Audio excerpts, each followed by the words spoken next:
Parce que vous, c'était pendant la guerre. Ben oui, mon parcours, c'est que pendant la guerre, mon père était obligé de partir avec un camion et les archives dans la boîte où il travaillait.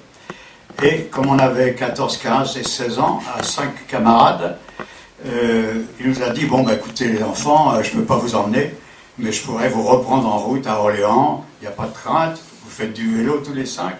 Et on est parti, et il me dit, tu traverses le pont d'Orléans, il y a un grand café bleu sur la droite, je t'attends là. Bon, on est parti à bicyclette, c'était pas grand-chose à Orléans. On était très sportifs, et on traverse le pont d'Orléans, et à la place du café, il n'y avait plus rien. Il avait été bombardé et complètement disparu. Et à l'époque, on se retrouve un peu bête parce que pas de portable, pas de... C'était vraiment le trou. Et quoi faire? Et on a mis 4 mois pour les retrouver. On les a retrouvés ensemble. 4 mois à parcourir la France à bicyclette, téléphoner à tel, peut-être que là-bas et tout. Et pour nous, ça a été... Je parle de ça parce que c'est ça qui a déclenché, pas mon plaisir de faire du théâtre, mais de ne pas faire autre chose que dans lequel j'avais été engagé d'avant. Et voilà, et je les ai retrouvés au bout de 4 mois, ma mère me croyait mort, enfin, ça a été la grande liesse, la grande fête. Et là, j'ai commencé à faire, j'avais passé un CAP d'électricien et de moteur, de mécanicien, et j'avais passé mon CAP avant cette histoire, et cette histoire m'a complètement changé, et dans un sens pas désagréable, parce que à 5 camarades, on s'entendait bien. Avant que les Allemands arrivent, on était perdus dans ce monde, on se débrouillait pour manger, pour coucher. Ça a déclenché, ma vie était autre chose.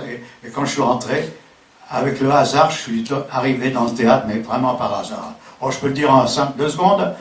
Hein, je suis allé avec ma bicyclette parce qu'on me demandait pour livrer des lettres.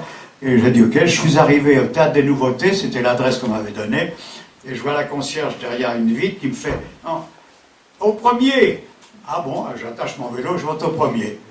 Et là, je suis tombé dans une salle où on faisait des auditions pour trouver des jeunes pour faire des boy chanteurs. Et par hasard, je suis resté là. Et quand je suis arrivé, il m'a dit vous êtes qui, Monsieur Cassot, vous avez un rendez-vous? Non, la concierge m'a dit de monter. Ah bon? Et qu'est-ce que vous faites du théâtre? Vous êtes dans le spectacle? Ah, je dis non. Ils se regardaient tous en se demandant, en riant un peu. Mais vous chantez? Ah oui, ça chante bien. Je joue de la guitare, si vous voulez, je vous chante. Et ça les fait rigoler. Vous dansez? Oh, je danse formidablement, demandez à ma femme. Bon, en plaisantant, je ne savais pas tout se passer.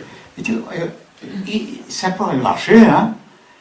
Écoutez, on se donne un rendez-vous demain, hein? On se voit, on va chantonner, et j'étais engagé comme boy chanteur. Voilà. On était 4, donc on n'était pas tout seul. Alors on chantait Ça va papa, c'était le nom de l'opérette, n'est-ce pas?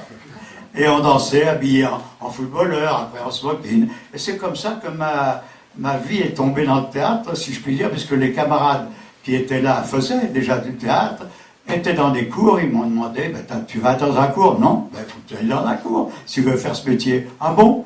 Et je me suis embarqué, je suis tombé dans un cours, et puis après, la route s'est ouverte.